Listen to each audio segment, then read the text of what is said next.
Hello,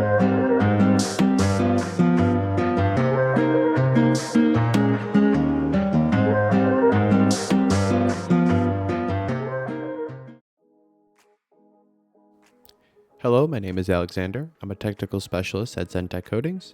This video will provide some insight into how to properly prepare and spray cabinets. We decided to use our proprietary system called CABINEXT, which is specifically designed for cabinet applications due to its incredibly fast handling time. We decided to film this video over a 2-day period, which was intentional to mimic the environment a technician would face in the field or in a small shop. So we created a portable spray booth in our shop using clear masking, a high output exhauster, and an airless sprayer.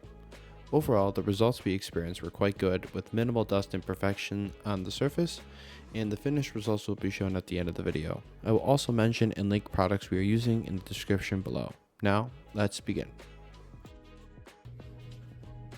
Hi, John Venuti here for Zen-Tek Coating, and today we're going to show you a demonstration on how to use our CABINEXT refinishing system, which is designed for wood cabinets as well as laminate countertops and such.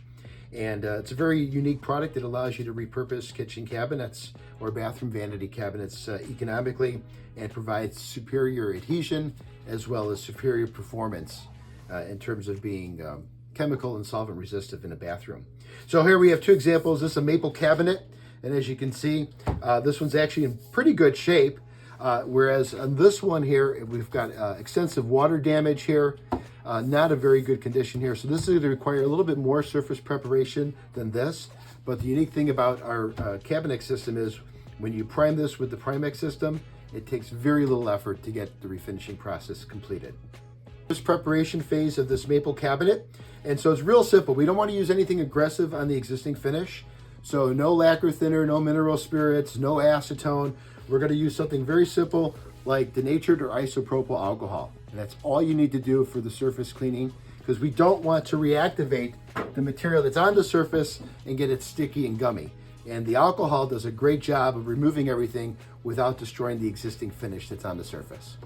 So in the surface preparation, I've got my denatured alcohol. So we're just going to basically wipe down the cabinet just to clean it up for you. And this will set the stage in terms for us doing a very light sanding on the material. Here's the back side of it, just in case you got any shampoos or toothpaste or whatever else they use in the bathroom. We just want to remove that before we start any of our sanding. So we'll let that sit up for a minute and we'll be right back. So continuing on the preparation, we just finished cleaning the cabinet with denatured alcohol, so it's in a pretty nice and clean condition now. The next phase is going to be just a slight surface preparation. You don't have to do any aggressive sanding. So here I like using the foam pads, the abrasives. So you got 100, 150, and 320. This particular cabinet's in great shape, so really 320 is all we're going to use. It doesn't really need anything more aggressive because the epoxy primer system is going to stick to the surface incredibly well, and it's going to cover up any scratch patterns. Even if you were to use something more aggressive like 100, the Primex primer system will cover that anyway. But in this case, we just want to hit the patina and knock off a little bit of the surface, and that's all we need to do for right now. So we'll be right back after we're done with this. So we're continuing now. We just sanded the front of this with the 320 foam pad, but just to show you how lightly that you really need to just prep it. It's really just a very, very mild sanding. You don't have to get super aggressive. The point of this is you just want to get the surface to make sure you don't have any imperfections on there. It's really not for adhesion purposes because the epoxy is just so aggressive when you prime the surface. So you just want to make sure that you get a fairly decent scuff on it. And that's really all you need to do. If you want to use a coarse Scotch-Brite pad, some people prefer to use just a regular Scotch-Brite pad like this.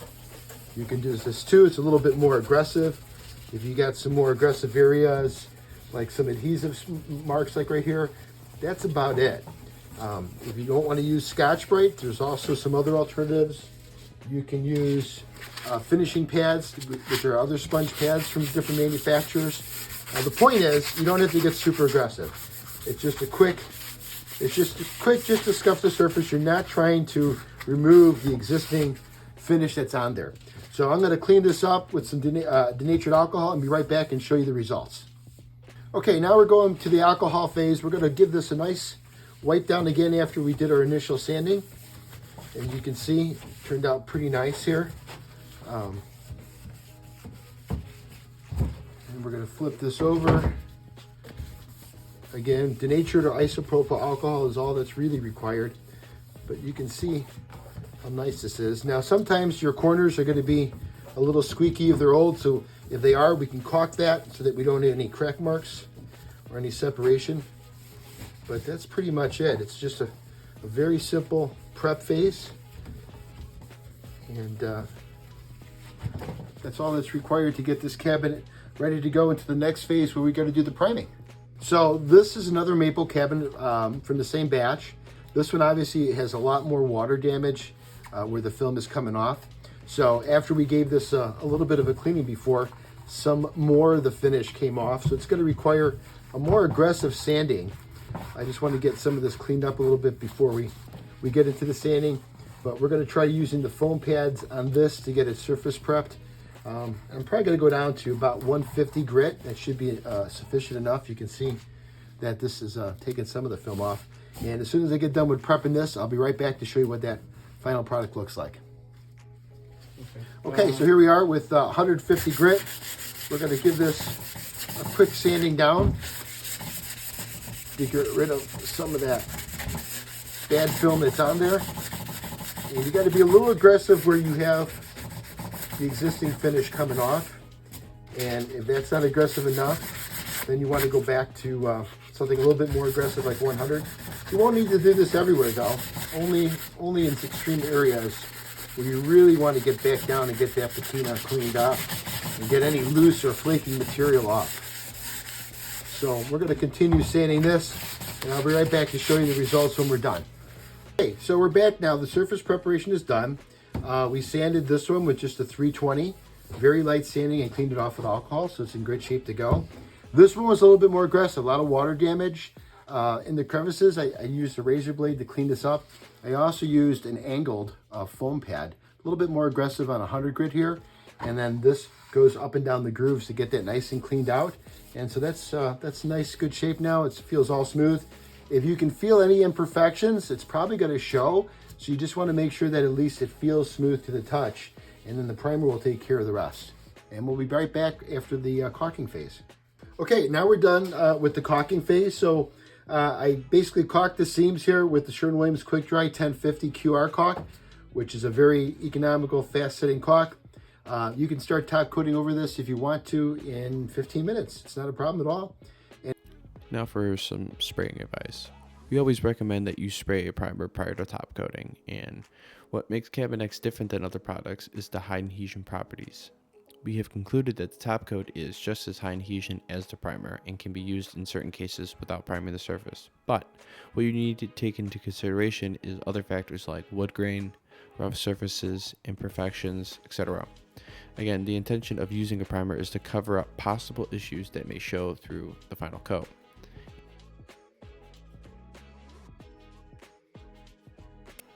The ideal method to spray cabinets would be to spray them vertically, but that requires a large area and more equipment, and in most cases refinishers don't have access to this type of equipment or facilities. So in our example, we decided to spray our cabinets on a horizontal surface, and the right approach to this would be to start at the back side of the board, then flip the board over for the final coat. And the reason for this is it allows the front side to get a clean finish, and if there are any marks from the support spikes on the back, it would be, like I said, on the inside of the board where visibility is limited. Now, when spraying, it is best if you start from the outside and work your way inward. This goes for both the front and back side of the doors, and we found that it provides the best spread of coverage when spraying. Then all you have to do is apply this technique to all the different boards.